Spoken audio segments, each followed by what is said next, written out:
गीता अध्याय 3 श्लोक 12 इष्टान् भोगानि वो देवा दास्यन्ते यज्ञभाविताः तैर्दत्तान् प्रदायैभ्यो यो भुक्तेस्तेन एव सः। यज्ञ भाविता, यज्ञ से पुष्ट हुए देवता भी तुम लोगों को बिना मांगे ही कर्तव्य पालन की आवश्यक सामग्री देते रहेंगे। इस प्रकार उन देवताओं की दी हुई सामग्री को दूसरों की सेवा में लगाए बिना जो मनुष्य स्वयं ही उसका उपभोग करता है वह चोर ही है। तो इसका अर्थ व्याख्या प्रातः स्मरणीय प्रातः वंदनीय भगवत तत्व प्राप्त महापुरुष स्वामी श्री राम सुखदास जी महाराज उनके ग्रंथ साधक संजीवनी से हम व्याख्या करने जा रहे हैं। महाराज जी के चरणों में दंडवत नमन करते हुए उनकी आज्ञा लेते हुए व्याख्या इस प्रकार है।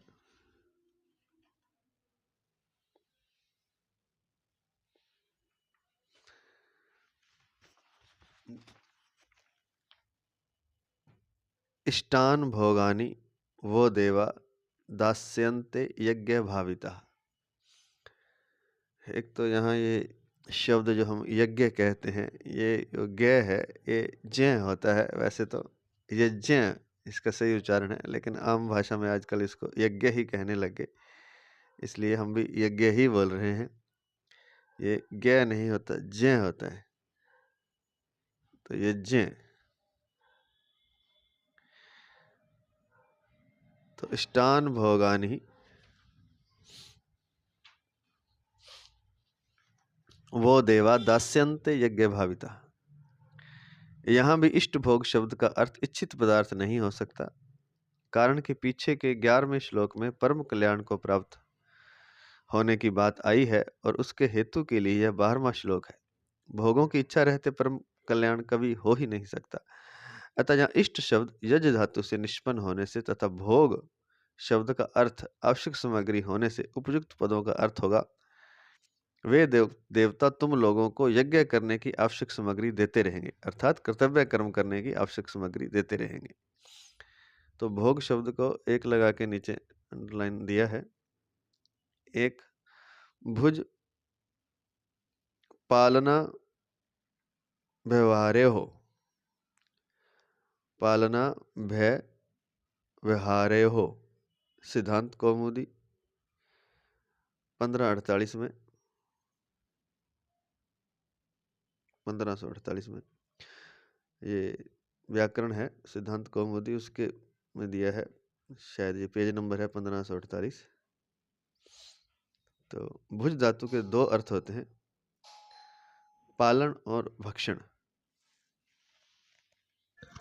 यहाँ पालन अर्थ लेना ही उचित प्रतीत होता है।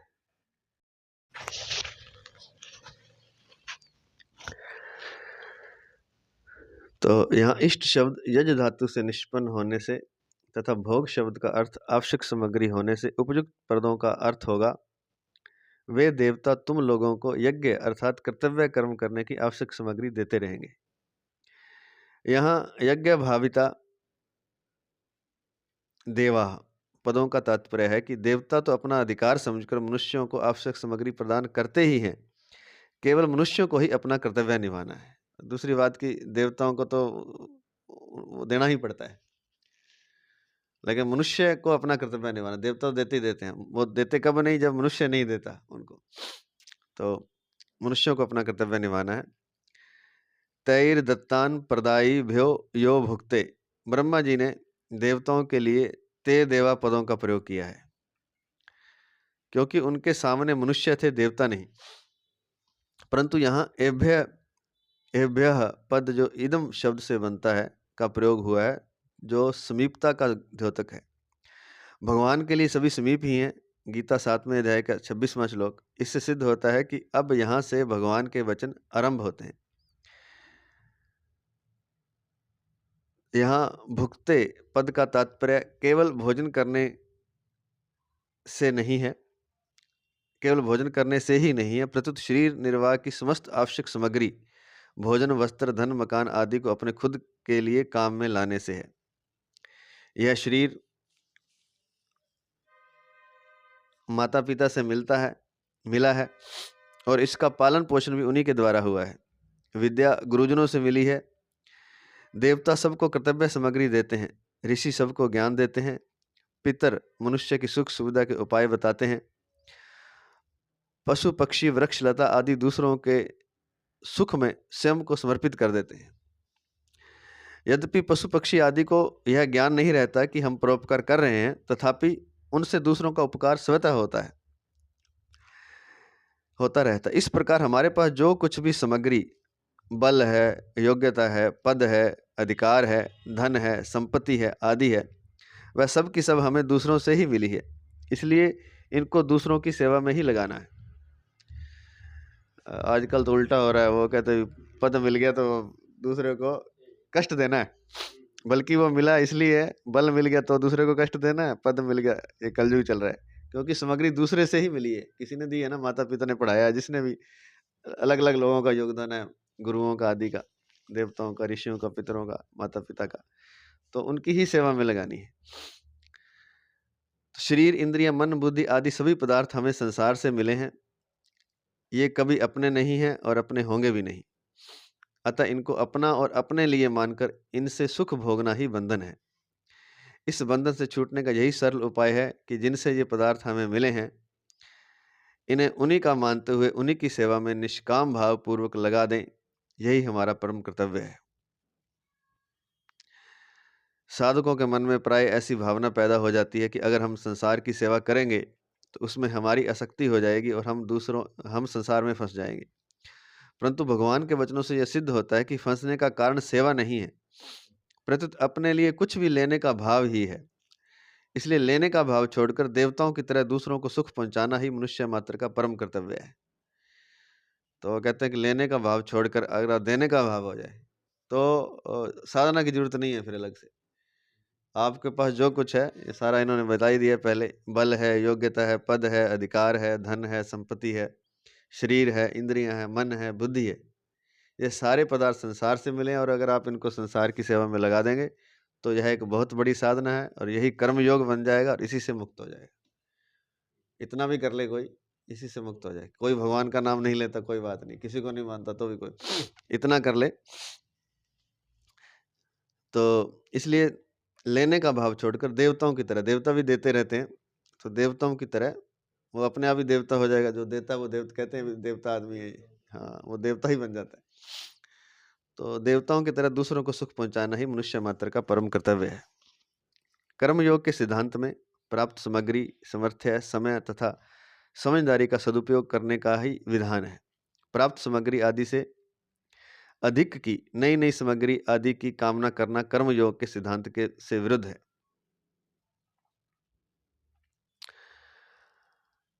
वो कह रहे कि नई सामग्री की आपने कामना नहीं करनी, जो है उसी में उसको भी दूसरों की सेवा में लगाना है। अतः प्राप्त सामग्री आदि को ही दूसरों के हित में लगाना है। अधिक की किंचन मात्र भी आवश्यकता नहीं है। युक्ति संगत बात है कि जिसमें जितनी शक्ति होती है उससे उतनी ही आशा की जाती है। फिर भगवान अथवा देवता उससे अधिक की आशा कैसे कर सकते हैं? यह नहीं कि आपने लाख करोड़ दान करना तो ही आपका बड़ा दान माना जाएगा। आपके पास जितनी सामर्थ्य है आपने वो सारा दे दिया तो वो 10 करोड़ 1 अरब दान से भी ज़्यादा है। जितनी आपकी सामर्थ्य है, किसी की 10 करोड़ है तो उसका 10 करोड़ का दान, और अगर आपकी 500 सामर्थ्य है तो आपका 500 का दान, वो दोनों बराबर है। तो उसमें ज़्यादा की इच्छा नहीं, जितना आपने कर दिया, जितनी सामर्थ्य है वो बड़े से बड़ा हो जाएगा। अगला पद है इसमें स्तेन एव सह। यहाँ सह स्तेनः सह स्तेनः पदों में एक वचन देने का तात्पर्य यह है कि अपने कर्तव्य का पालन न करने वाला मनुष्य सबको प्राप्त होने वाली सामग्री, अन्न, जल, वस्त्र आदि का भाग दूसरों को दिए बिना ही अकेला स्वयं ले लेता है, अतः वह चोर है। स्तेन शब्द का अर्थ होता है चोर।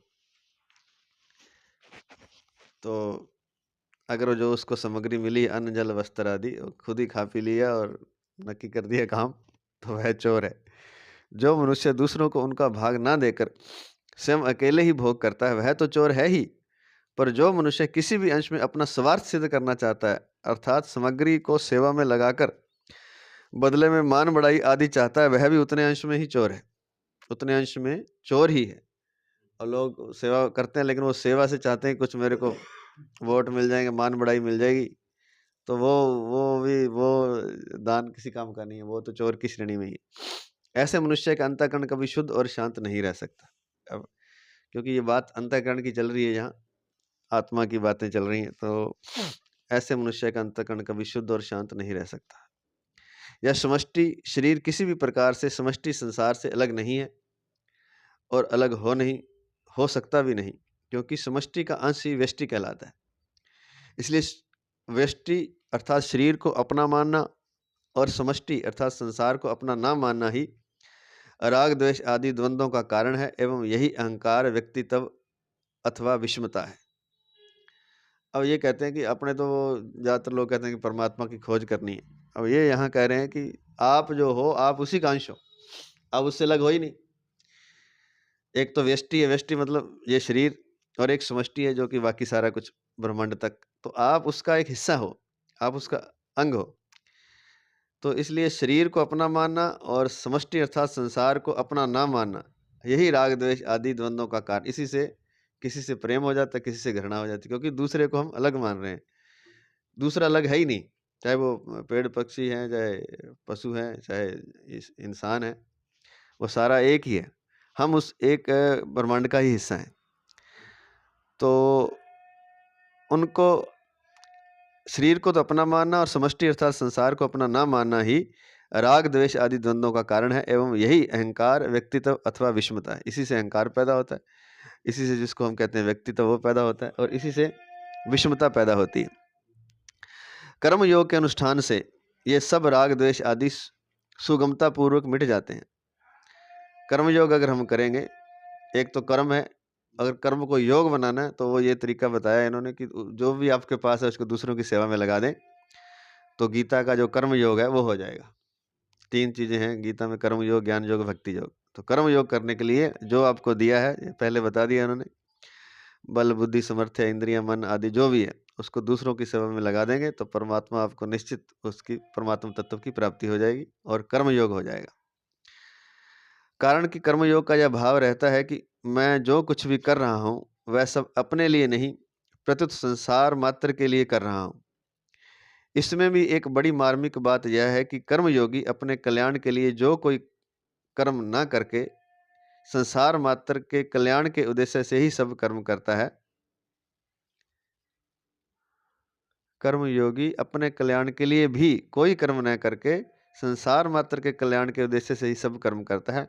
कारण कि सबके कल्याण से अपना कल्याण अलग मानना भी व्यक्तित्व और विषमता को जन्म देना है, जो साधक की उन्नति में बाधक है। सबका कल्याण होगा तो आपका अपने आप ही क्योंकि आप जुड़े हुए हैं, तो सबके कल्याण से अपना कल्याण अलग मानना भी व्यक्तित्व और विषमता को जन्म देता है, जो कि साधक की उन्नति में बाधक है। शरीर, इंद्रियां, मन, बुद्धि आदि जो कुछ भी हमारे पास है वह सब का सब हमें संसार से मिला है। संसार से मिली हुई वस्तु को केवल अपनी स्वार्थ सिद्धि में लगाना ईमानदारी नहीं है। और ये चलता रहेगा, आपने जाना हो चले जाना। कर्तव्य संबंधी विशेष बात। हिंदू संस्कृति का एकमात्र उद्देश्य मनुष्य का कल्याण करना है। इसी उद्देश्य से ब्रह्मा जी सृष्टि के आदि में मनुष्य को निस्वार्थ भाव से अपने अपने कर्तव्य के द्वारा एक दूसरे को सुख पहुंचाने की आज्ञा देते हैं। गीता 3 अध्याय का 10वां श्लोक, जो हमने अभी कल परसों ही किया था, उस श्लोक में था, सह यज्ञः प्रज्ञः सृष्ट्वा पुरोवाच प्रजापति अनेन प्रस्विष्य धर्मेश वोस्त्विष्ट कामधुका। प्रजापति ब्रह्मा जी ने सृष्टि के आदि काल में कर्तव्य कर्मों के विधान सहित प्रजा अर्थात मनुष्य आदि की रचना करके उनसे प्रधानतया मनुष्यों से कहा कि तुम लोग इस कर्तव्य के द्वारा, और यह अर्थात कर्तव्य कर्म रूप यज्ञ तुम लोगों को कर्तव्य पालन की आवश्यक सामग्री प्रदान करने वाला हो।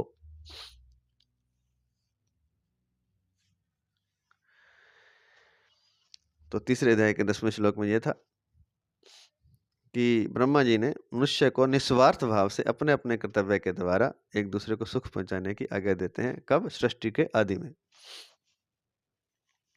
परिवार में भाई बहनें माताएं आदि सब के सब कर्म करते ही हैं, परंतु उनसे बड़ी भारी भूल यह होती है कि वे कामना, ममता, आसक्ति, स्वार्थ आदि के वशीभूत होकर कर्म करते हैं।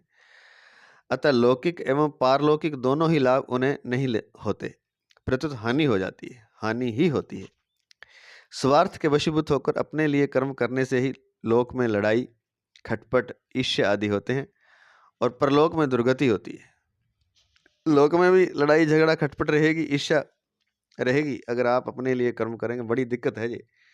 हर मनुष्य अपने लिए ही जीना चाहता है, और अब तो कलयुग घोर चल रहा है। इतना स्वार्थ पैदा हो गया कि बस मेरा जीवन ठीक हो गया तो बस काफी है।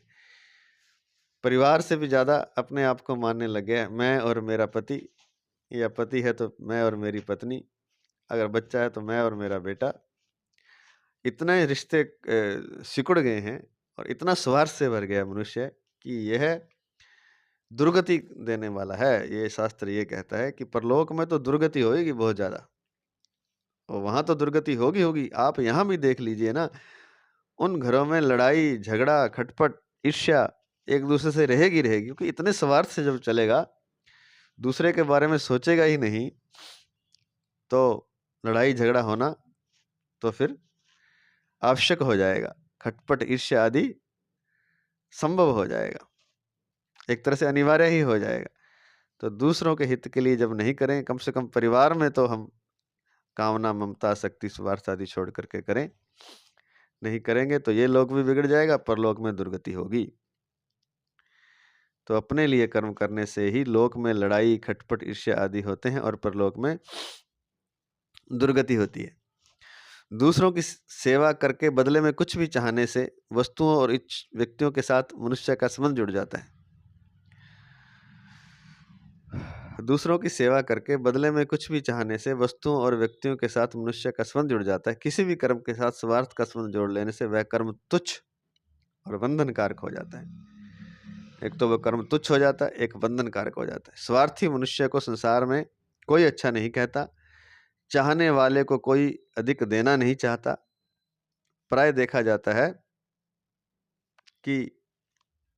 ऐसा देखा जाता है कि घर में भी रागी तथा भोगी व्यक्ति से वस्तुएं छिपाई जाती हैं।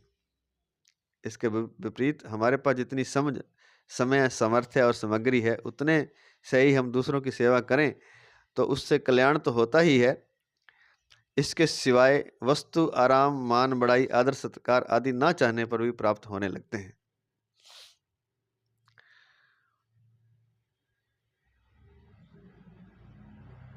तो कल्याण तो होगा ही, जितना हमारे पास समझ है, जितना हमारे पास समय, जितनी हमारे पास समर्थ्य है, अगर हम दूसरों की सेवा में लगाते हैं तो अपना कल्याण तो होता है। और ना चाहते हुए भी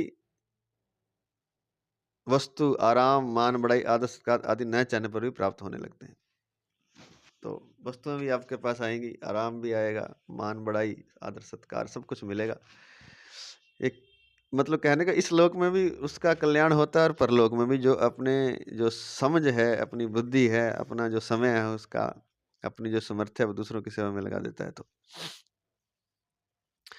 परंतु कर्म योग में मान बढ़ाई आदि की इच्छा नहीं होती, क्योंकि इनकी इच्छा और सुख भोग ही बंधन कारक होता है।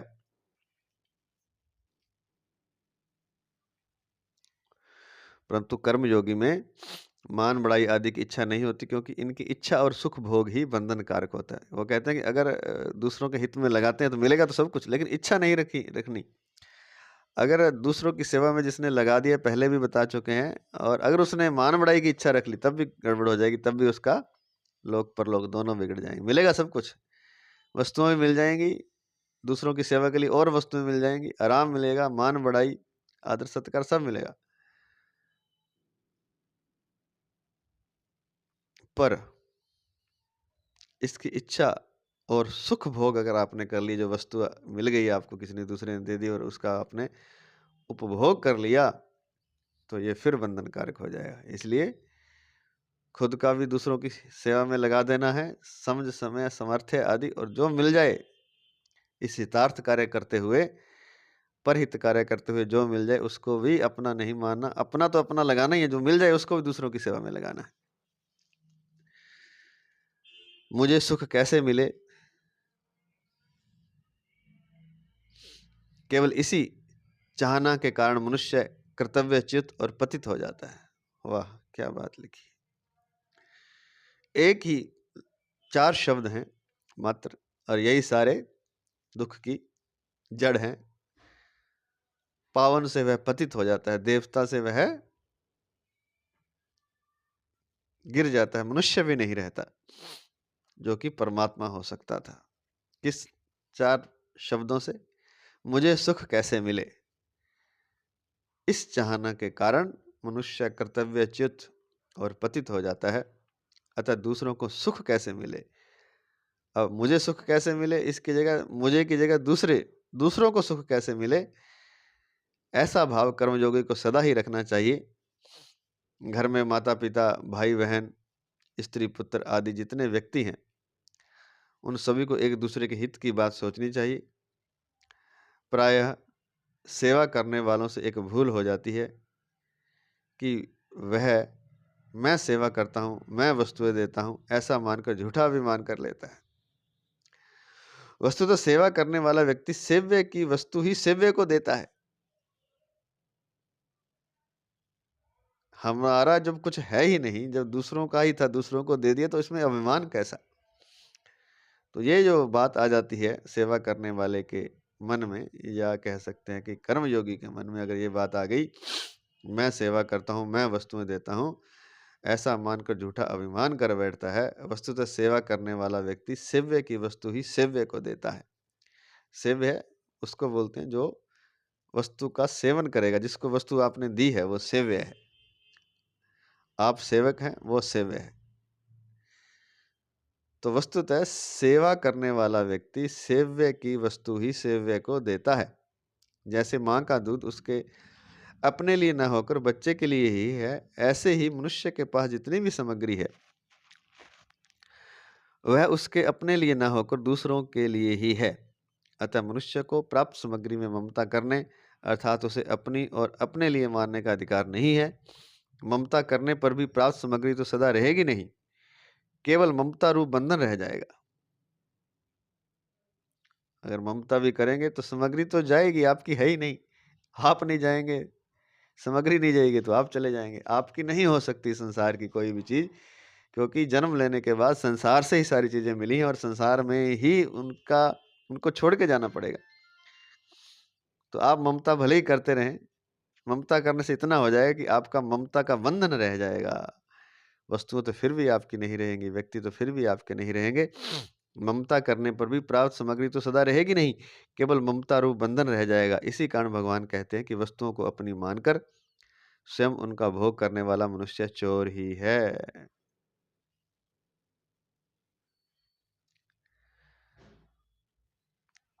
इसमें देवता, ऋषि, पितर, पशु पक्षी, वृक्ष लता आदि सभी का स्वभाव ही परोपकार करने का है। मनुष्य सदा इनसे सहयोग पाने के कारण इनका ऋणी है। मनुष्य सदा इनसे सहयोग पाने के कारण इनका ऋणी है। इस ऋण से मुक्त होने के लिए ही पंच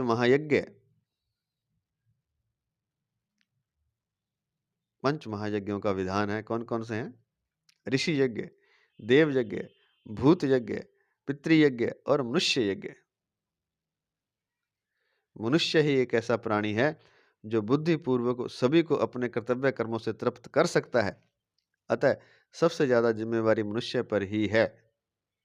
इसी को ऐसी स्वतंत्रता मिली है जिसका सदुपयोग करके वह परम श्रेय की प्राप्ति कर सकता है।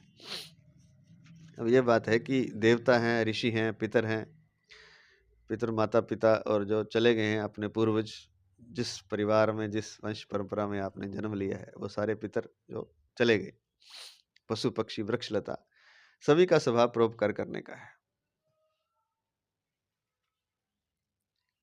और मनुष्य सदा इनके सहयोग पाने के कारण इनका ऋणी है, क्योंकि जीव जो इस धरती पर आया है वो स्वयं परमात्मा की कृपा से आया सबसे पहले, तो फिर माता पिता के माध्यम से आया, इसलिए उनका भी ऋण हो गया। ऋषियों का भी ऋण है, क्योंकि जो हम जैसे अभी हम शास्त्र पढ़ रहे हैं तो ये ऋषियों का ही ऋण है एक तरह से। वैसे तो भगवान का ऋण है, लेकिन ऋषि व्यास देव जी ने यह पुस्तक लिखी, ग्रंथ लिखा, तो उनका ऋण हो गया। स्वामी जी महाराज, स्वामी श्री राम सुखदास जी महाराज, उन्होंने इसका अर्थ किया, तो उनका ऋण हमारे ऊपर हो गया है। ये ऋषि ऋण है। जो ज्ञान जहाँ से मिला आपको, जिनसे आपने ज्ञान लिया, जिन ऋषियों ने आपको परमात्मा की बातें बताई, अभी जो हम पढ़ रहे हैं ये भी उन ऋषियों का ऋण है। तो एक ऋषि ऋण हो गया, उसको भी उतारना होता है। माता पिता द्वारा है तो पितृ ऋण बोलते हैं उसको, पशु पक्षी देवता वृक्ष लता आदि। तो इस ऋण से मुक्त होने के लिए पंच महायज्ञ या पांच ऋण बताए गए हैं। तो यहाँ यज्ञ कह दो, एक ही बात है। ऋषि यज्ञ, ऋषियों के द्वारा जो हमें मिला है वो ऋण चुकाना है। देव यज्ञ, देवताओं के द्वारा जो मिला है वो चुकाना। भूत यज्ञ, जो चले गए हैं हमारे पूर्वज, या भूतकाल में जो जिसके द्वारा हमें कुछ मिला हुआ है, वो यज्ञ है। पितृ यज्ञ है और मनुष्य यज्ञ है। तो मनुष्य को भी देना है, जो आसपास के मनुष्य हैं उनको भी देने का विधान है।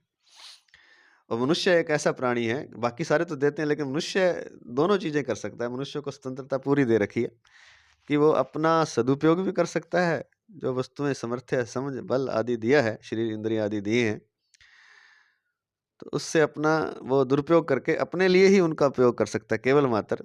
तब वह दुख पाएगा।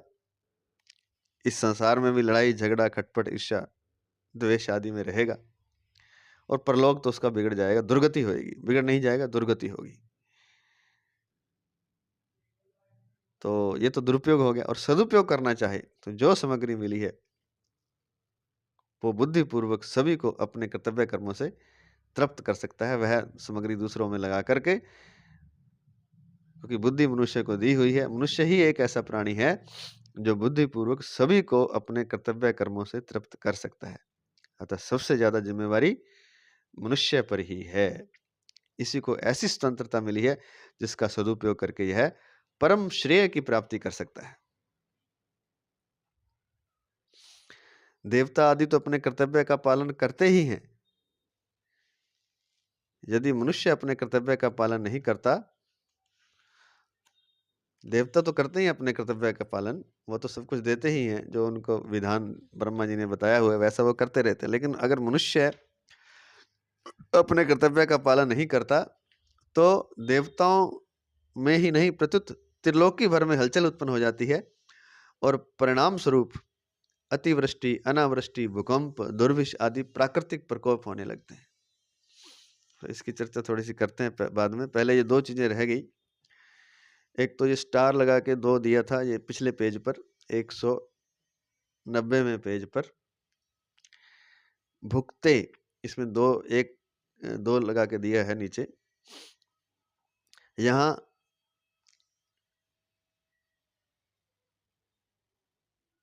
अनवनार्थक भुज धातु से भुगते पद निष्पन्न है। अनवन का अर्थ है भक्षण, अर्थात वस्तु को अपने काम में लेना। और एक अगले पेज पर 191 पेज पर ये स्टार लगा के दिया था, ये स्टार लगा हुआ है इस पेज पर। पहले पैराग्राफ में ही है कि जो अभी हम कर चुके हैं, व्यष्टि को अपना मानना अर्थात शरीर को, और समष्टि संसार को अपना ना मानना ही राग द्वेष आदि द्वंद्वों का कारण है, एवं यही अहंकार, व्यक्तित्व अथवा विषमता है। इसको स्टार लगा के नीचे दिया है, आत्मापि चायम न मम सर्वा व पृथ्वी मम।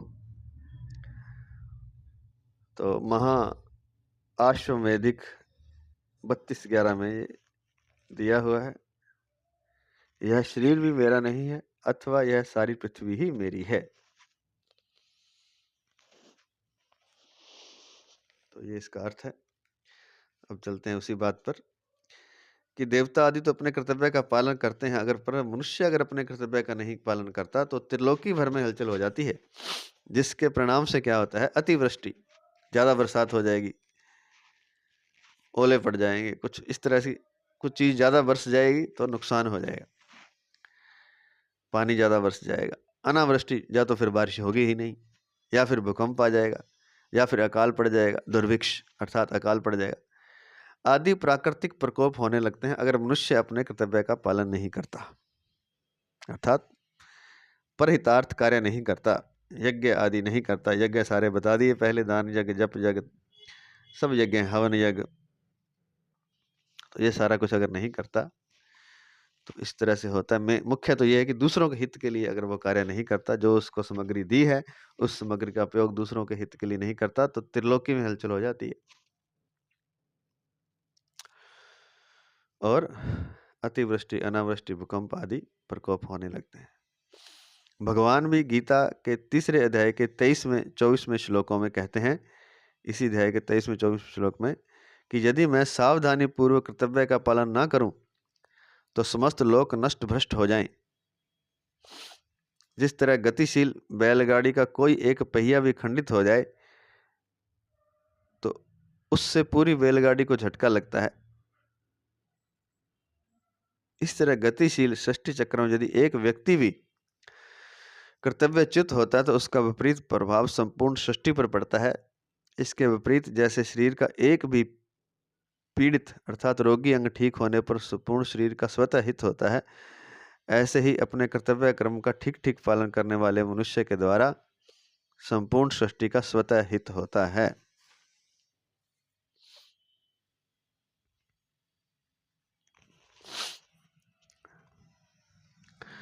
प्रजापति ब्रह्मा जी ने देवता और मनुष्य दोनों को अपने अपने कर्तव्य का पालन करने की आज्ञा दी है। देवता आदि सब मर्यादा से चलते हैं, केवल मनुष्य ही अपनी बेसमझी से मर्यादा को भंग करता है।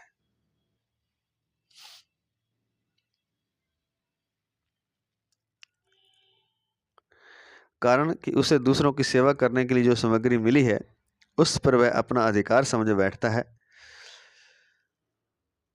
यह बड़ी भारी भूल करता है मनुष्य। जो सामग्री उसे मिली है उसे वो अपनी मान लेता है और उसका मालिक बन जाता है, चाहे वो शरीर है, चाहे धन है, चाहे नौकरी है। वो कहता है कि ये तो मेरा है, इसको मैं दूसरों की सेवा में क्यों लगाऊं। कई बार तो परिवार में भी लगाना नहीं चाहता, अपने पुत्र आदि पर, अपने माता पिता पर भी वह अपने कमाए हुए धन को नहीं लगाना चाहता। तो यह कितना बड़ा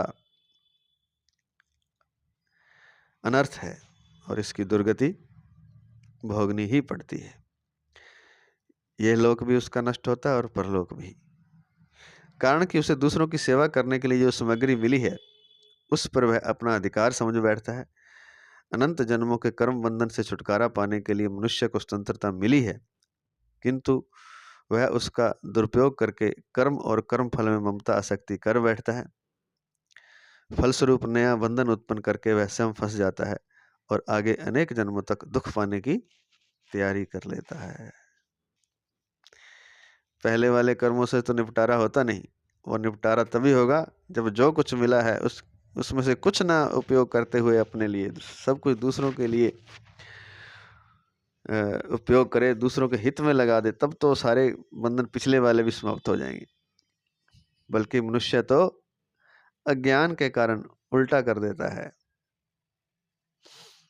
कि उसका दुरुपयोग करता है। सामर्थ्य, बल, इंद्रिय, शरीर, मन, बुद्धि, धन, संपत्ति आदि का, और कर्म फल में ममता करता है, आसक्ति कर बैठता है।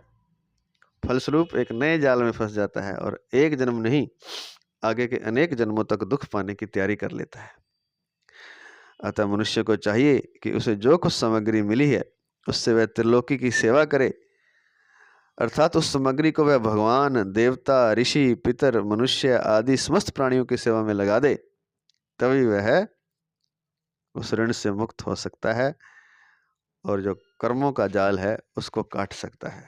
पीछे जो संचित आदि प्रारब्ध आदि कर्म है वह तभी कटेंगे जब वह उस सामग्री को भगवान में, देवताओं के लिए, ऋषियों के लिए, पितरों के लिए, मनुष्य आदि की समस्त प्राणियों की सेवा में लगा दे।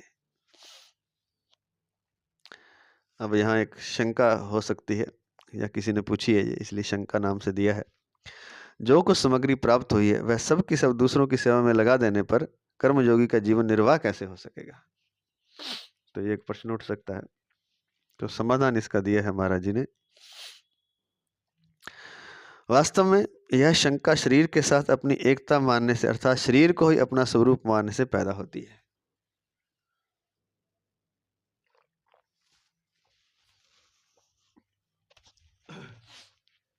परंतु कर्मयोगी शरीर से अपना कोई संबंध मानता ही नहीं, प्रत्युत उसे संसार का और संसार के हित के लिए ही मानकर उसी की सेवा में लगा देता है। उसकी दृष्टि अविनाशी स्वरूप पर रहती है, नाशवान शरीर पर नहीं। जिसकी दृष्टि शरीर पर रहती है वही ऐसी शंका कर सकता है कि कर्मयोगी का जीवन निर्वाह कैसे होगा। जब तक भोग इच्छा रहती है तभी तक जीने की इच्छा तथा मरने का भय रहता है, क्योंकि जी करके वो क्या करेगा? सांस लेने के लिए तो जीता नहीं, कुछ भोग भोगना चाहता है। तो जब तक भोग इच्छा रहती है तभी तक जीने की इच्छा रहती है और मरने का भय रहता है। भोग इच्छा कर्मयोगी में रहती ही नहीं, क्योंकि उसके संपूर्ण कर्म अपने लिए ना होकर दूसरों की सेवा के लिए ही होते हैं। अतः कर्मयोगी अपने जीने की परवाह नहीं करता। उसके मन में यह प्रश्न ही नहीं उठता कि मेरा जीवन निर्वाह कैसे होगा।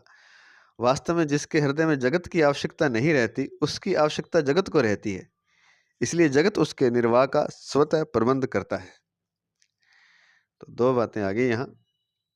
एक तो जिसको अपने लिए कुछ करना ही नहीं, जिसकी कोई भोग इच्छा ही नहीं, उसका जीवन आज समाप्त हो जाए भले, उसको अपने जीवन की परवाह ही नहीं है, तो वह जीने की परवाह नहीं करता। तो कर्मयोगी का जीवन निर्वाह कैसे होगा, यह प्रश्न उसके ही मन में उठता है।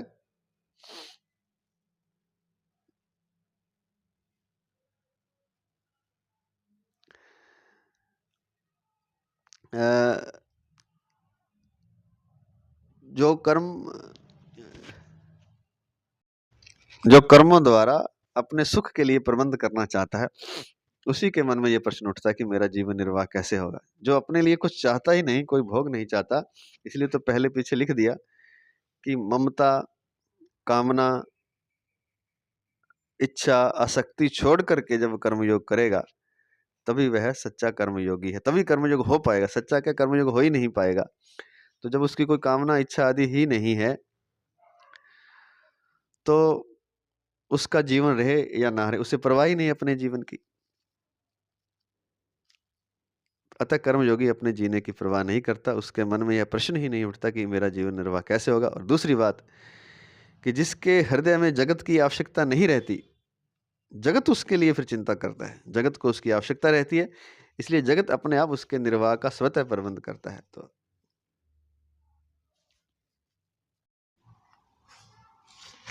इसलिए कामना, ममता, आसक्ति, स्वार्थ आदि को भूल करके, आदि को छोड़ करके जो कर्म करता है उससे ही कर्मयोग होता है।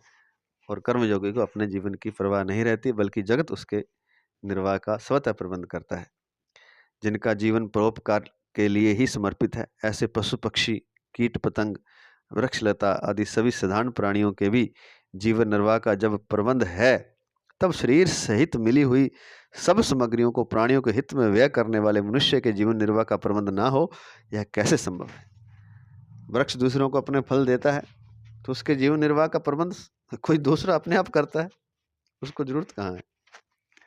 पशु पक्षी जो दूसरों को सब कुछ दे रहे हैं, कीट पतंग, वृक्ष लता, तो उनको जीने का, उनको खाद पानी देने का प्रबंध कोई ना कोई करता है, दूसरे करते हैं, अपने आप ही होता है। तो जो मनुष्य है वो तो बहुत बड़ी चेतना है, उसको तो सब बुद्धि आदि, मन, इंद्रियां, बहुत कुछ भगवान ने दिया हुआ है, शरीर दिया है और सामग्री भी दी है, धन आदि, रिश्ते नाते आदि, वस्तु व्यक्ति सब दिया हुआ है उसे। तो उसके जीवन का प्रवाह या उसका जीवन निर्वाह का प्रबंध ना हो, यह कैसे संभव है? एक बार छोड़ के तो देखे।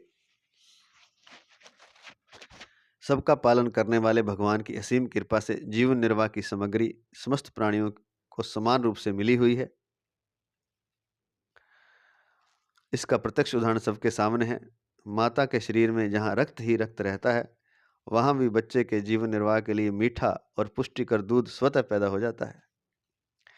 अतः चाहे प्रारब्ध से मानो, चाहे भगवत कृपा से, मनुष्य के जीवन निर्वाह की सामग्री उसको मिलती ही है। इसमें संदेह, चिंता, शोक एवं विचार होना ही नहीं चाहिए।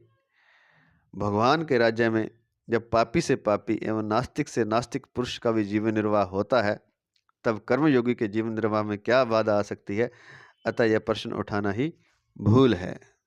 बहुत ही शानदार बात लिखी है। अंत में बहुत ही सुंदर बात लिखी है कि सबका पालन करते हैं भगवान, और उनकी असीम कृपा से सबको सब कुछ जीवन निर्वाह के लिए मिला हुआ है। चाहे वो कीट पतंगा है, चाहे वृक्ष है, चाहे पक्षी है, कुछ भी है। और मनुष्य को तो बहुत कुछ दे रखा है उसने। जीवन निर्वाह की सामग्री समस्त प्राणियों को समान रूप से मिली हुई है।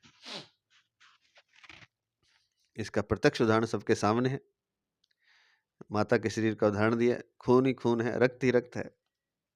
लेकिन वहां भी बच्चा जब पैदा होने वाला है, उससे पहले ही जीवन निर्वाह के लिए मीठा और पुष्टिकर दूध स्वतः पैदा हो जाता है। अब इसको क्या मानेंगे? चाहे प्रारब्ध से मान लो, चाहे भगवत कृपा से, लेकिन मिल जाता है उसको। तो मनुष्य के जीवन निर्वाह की सामग्री उसको मिलती ही है। इसमें संदेह की, चिंता की, शोक एवं विचार होना ही नहीं चाहिए। इसमें तो ना तो संदेह की आवश्यकता है, ना चिंता की, ना शोक की, ना विचार की। भगवान के राज्य में जब पापी से पापी और नास्तिक से नास्तिक पुरुष का भी जीवन निर्वाह होता है, जो परमात्मा को नहीं मानता, किसी विधान को नहीं मानता, दुष्ट है, पापी है, उसका भी जीवन निर्वाह भगवान करते हैं, उसको भी मना नहीं करते। नास्तिक से नास्तिक का भी करते हैं, पापी से पापी का भी करते हैं, जो दूसरों का कत्ल तक कर देते हैं लोग, उनका भी जीवन निर्वाह होता है। जब ऐसे पापी से पापी का और नास्तिक से नास्तिक का जीवन निर्वाह होता है, तब कर्मयोगी के जीवन निर्वाह में क्या बाधा आ सकती है? यह तो आ ही नहीं सकती। अतः यह प्रश्न उठाना ही भूल है। उसका प्रबंध तो स्वतः होने लगेगा। आगे के श्लोक में आएगा, जब फिर इसकी डिटेल से करेंगे। अंत में 2 लाइनें हैं। परिशिष्ट भाव, यज्ञ भावितः पद का अर्थ है यज्ञ से पुष्ट हुए, पूजित हुए, संवर्धित हुए। मध्य लोक में होने के कारण मनुष्य ऊपर के और नीचे के सभी लोकों में रहने वाले प्राणियों को पुष्ट करता है। मनुष्य का जो लोक है, पृथ्वी लोक या मृत्यु लोक, वह मध्य में है। ऊपर भी लोक हैं 7 और 7 नीचे हैं। टोटल कुल मिलाकर 14 लोक हैं। पाताल लोक आदि नीचे हैं, स्वर्ग लोक आदि ऊपर हैं। तो मनुष्य लोक जो है वह मध्य में है। पृथ्वी लोक कह लें, मृत्यु लोक कह लें। तो इस कारण से, जो मध्य में होने के कारण, ऊपर और नीचे के सभी लोकों में रहने वाले प्राणियों को मनुष्य पुष्ट कर सकता है। सबका हित करने के लिए ही मनुष्य को मध्य लोक में बसाया गया है। उसको सेंटर में इसलिए बसाया है कि वह सबका हित करे। इसलिए मनुष्य कल्याण का अधिकारी है। अगर ऐसा वो सबका हित करता है तो मनुष्य कल्याण का अधिकारी है। आज इतना ही। जय श्री कृष्ण, जय श्री कृष्ण, जय श्री कृष्ण।